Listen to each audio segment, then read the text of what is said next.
Delhi break ని చూస్తున్నాం. కరీంనగర్, నిజామాబాద్, మెదక్, ఆదిలాబాద్ పట్టభద్రుల ఉపాధ్యాయ నియోజకవర్గాల ఎమ్మెల్సీ ఎన్నికల పోలింగ్ ఉదయం ప్రారంభమైంది. ఉదయం 8 గంటలకు ఓటింగ్ ప్రక్రియకు పకడ్బందీగా ఏర్పాట్లు చేశారు.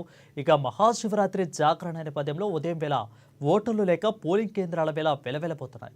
గ్రాడ్యుయేటెడ్ ఓటర్ల కోసం దాదాపు 499, ఉపాధ్యాయ ఓట్ల కోసం 274 పోలింగ్ కేంద్రాలను ఏర్పాటు చేసింది అధికార యంత్రాంగం. ఇక పట్టభద్రుల నియోజకవర్గాల్లో 56 మంది టీచర్స్ ఎమ్మెల్సీ కోసం 15 మంది బరిలో నిలిచిన విషయం అందరికీ తెలిసిందే. ఇది మరింత సమాచారం మా ప్రతినిధి నిజామాబాద్ నుంచి నవీన్ లైవ్లో అందుబాటులో ఉన్నారు. నవీన్, చెప్పండి, అధికారులు ఎలాంటి ఏర్పాట్లు చేస్తారు? అదేవిధంగా ఒక పక్క మహాశివరాత్రి జాగరణ సందర్భంగా ఇటు పక్క ఎవరు కూడా ఓటర్లో లేనట్లుగా తెలుస్తూ ఉంది. సో ఎలా ఉంది, అప్డేట్స్ ఏంటి అసలు? Thank you Varun. ఇటు ఉమ్మడి నిజామాబాద్ జిల్లాలో ఎమ్మెల్సీ ఎన్నికల పోలింగ్ ప్రశాంతంగా కొనసాగుతున్న పరిస్థితి కనిపిస్తుంది. ముఖ్యంగా ఉదయం 8 గంటలకు పోలింగ్ ప్రారంభమైంది. ముఖ్యంగా నిజామాబాద్ జిల్లా చూసుకున్నట్టే ఇప్పటి నుంచి ఉదయం పూట నుంచి కూడా ఓటర్లు తమ ఓటర్కు వినియోగించేందుకు పోలింగ్ కేంద్రాల వద్ద వస్తున్న పరిస్థితి మాత్రం కనిపిస్తుంది. అయితే కొద్దిగా చూసుకున్నట్లయితే నిన్న మహాశివరాత్రి పర్వదినం సందర్భంగా ఉపవాస దీక్షలు ఈయన జాగారం చేస్తుంటారు. ఏ రోజు ఏదైతే ఉపవాస దీక్షలు విరమిస్తుంటారో దాని ఎఫెక్ట్ కూడా నిజామాబాద్ జిల్లాలో స్పష్టంగా పడినట్లు కనిపిస్తుంది. ఉదయం పూట 8 గంటలకు పోలింగ్ కేంద్రం ప్రారంభమైనప్పటికీ కూడా ఎక్కువ మంది ఓటర్లు తమ ఓటు హక్కును వినియోగించుకోవడానికి రాని పరిస్థితి మొత్తం స్పష్టంగా కనిపిస్తుంది. దీంతో కూడా ఓటు హక్కు వెనుకునే వారు లేకపోవడంతో ఓటింగ్ కేంద్రాలు కూడా విలువలపోతున్న పరిస్థితి మొత్తం స్పష్టంగా కనిపిస్తున్న పరిస్థితి ఉందని చెప్పొచ్చు. ముఖ్యంగా నిజామాబాద్ జిల్లా చూసుకున్నట్లయితే పట్టభద్ర ఓటర్ల సంఖ్య 31,571 మంది ఉండగా ఉపాధ్యాయ ఓటర్ల సంఖ్య 3,751 మంది ఉన్నారు. అయితే మొత్తం పోలింగ్ కేంద్రాలు 81 పోలింగ్ కేంద్రాలను ఏర్పాటు చేశారు. ఇందులో పట్టభద్ర నియోజకవర్గానికి 48 పోలింగ్ కేంద్రాలను ఏర్పాటు చేయగా ఉపాధ్యాయ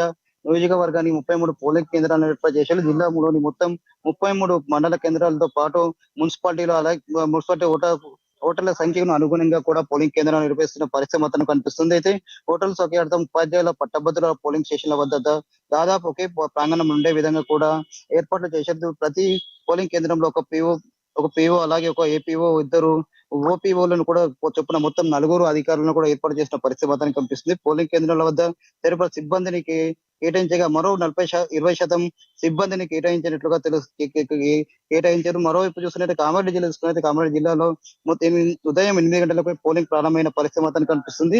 అదే ప్రధానంగా చూసుకున్నట్లయితే పోలింగ్ కేంద్రం వద్ద ఎలాంటి అవాంఛనీయ సంఘటనలు ఉండేందుకు కూడా 144 సెక్షన్ కూడా విధించారు. అలాగే మొత్తం 8 రూట్లలో 54 పోలింగ్ కేంద్రాలను ఏర్పాటు చేశారు. అలాగే ఎన్నికల నిర్వహణకు 48 మంది ప్రొసీడింగ్ అధికారులు అలాగే 48 మంది సహాయక ప్రొసీడింగ్ అధికారులను నిర్వహించారు. అయితే దాంతో పాటు 116 మంది పిఓపీలను 52 మంది మైక్రో పరిశీలకులను కూడా ఏర్పాటు చేసిన పరిస్థితి మొత్తానికి కనిపిస్తుంది. కామారెడ్డి జిల్లా చూసుకున్నట్లయితే బడ్డపల్లి లిమిట్ సంబంధించి 29 పోలింగ్ కేంద్రాలలో 16,410 మంది ఓటర్లు ఉండగా 11,616 మంది పురుషులు ఉన్నారు. అయితే 4,794 మంది మహిళలు అలాగే ఒక థర్డ్ జెండర్ కూడా ఉన్నట్లు కూడా తెలుస్తుంది. అయితే ఉపాధ్యాయ ఎమ్మెల్సీ ఎన్నికల సందర్భంగా 25 పోలింగ్ కేంద్రాల్లో 2,011 మంది ఓటర్లు ఉండగా అందులో 1,037 మంది పురుషులు, 704 మంది మహిళలు ఉన్న పరిస్థితి మాత్రం కనిపిస్తుంది. అయితే ఇప్పుడు ఉదయం 10 అవుతుంది, 10 గంటలు అయినప్పటికీ ఇప్పటికి కూడా ఓటర్లు ఒక్కొక్కరుగా తమ ఒకటి ఎంచుకున్న పరిస్థితి మాత్రం కనిపిస్తుంది. మొత్తం చూసుకున్నట్టు నిజామాబాద్ జిల్లాలో పోలింగ్ ప్రశాంతంగా కొనసాగుతున్న పరిస్థితి ఉందని చెప్పొచ్చు వరుణ్. రైట్ నవీన్, అయితే దాదాపు 10 గంటల సమయం అవుతుందంటే ఓట్లు ప్రారంభమయ్యి ఆల్రెడీ కూడా 2 గంటల సమయం అయిపోయింది. అయినా కానీ రావట్లేదు ఓటర్లు అంటే ఇటు పక్క జాగరణే కారణమా, లేదంటే ఏమన్నా బరిలో నుంచిన అభ్యర్థులు ఏమన్నా వాళ్ళ మీద నమ్మకం ఏమన్నా సన్నగిల్లుతుందా ఓటర్లకు అనుకోవచ్చా? అయితే ప్రధానంగా ఉదయం 8 గంటల నుంచి ఇటు పోలింగ్ కేంద్రం వద్ద ఓటు ప్రారంభమైంది. అయినప్పటికీ కూడా ఇటు ఓటర్లు తమ ఓటు ఎంచుకోవడానికి ఒక్కొక్కరు వస్తున్న పరిస్థితి మొత్తం కనిపిస్తుంది. దీనికి ప్రధాన కారణం ఇటు మహాశివరాత్రి సందర్భంగా ఎఫెక్ట్ ఖచ్చితంగా పడుతున్న పరిస్థితి మొత్తం ఉందని చెప్పి, ఎందుకంటే మహాశివరాత్రి సందర్భంగా అనేక మంది భక్తులు కూడా నిన్న జాగరణ చేస్తుంటారు. ఈ రోజు ఉపవాస దీక్షను కూడా విరించే పరిస్థితి ఉంది. ఇది ఉపవాస దీక్ష విరమించిన తర్వాత తమ ఓటాకును విరించేందుకు ఇటు పోలింగ్ కేంద్రాలకు వస్తున్న పరిస్థితి మొత్తం కనిపిస్తుంది. ఉదయం పూట 8 గంటల నుంచి మందకొడిగా మాత్రం ఓటింగ్ జరుగుతున్న పరిస్థితి మాత్రం కనిపిస్తుంది. మధ్యాహ్నం తర్వాత కూడా ఓటింగ్ శాతం పెరిగే అవకాశం స్పష్టంగా ఉందని కూడా తెలుస్తున్న పరిస్థితి ఉందని చెప్పవచ్చు వరుణ్.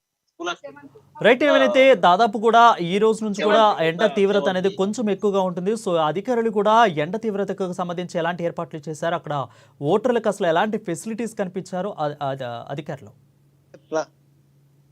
అది ప్రధానంగా చూసుకున్నట్టు ఎండ తీవ్రత అంటే ఈ రోజు కూడా ఎక్కువగా ఉన్న పరిస్థితి కనిపిస్తుంది. దీనికి సంబంధించి కూడా అధికారులు అన్ని సౌకర్యంతో పాటు ఇక్కడ టెంట్లు దాంతో పాటు కుర్చీలను ఏర్పాటు చేసిన ఉపాధ్యాయులు నిండా తిరుగుతా ఉండడం వల్ల కూడా ఎలాంటి ఎఫెక్ట్ కలగకుండా ఉండేందుకు అన్ని అధికారులు కూడా అన్ని ఏర్పాట్లు చేస్తున్న పరిస్థితి కనిపిస్తుంది. మధ్యాహ్నం మంచి సౌకర్యంతో పాటు టెంట్ అలాగే వాళ్ళ కూర్చోందుకు కుర్చీలు కూడా ఏర్పాటు చేసిన పరిస్థితి మొత్తం ఉందని చెప్పొచ్చు వరుణ్.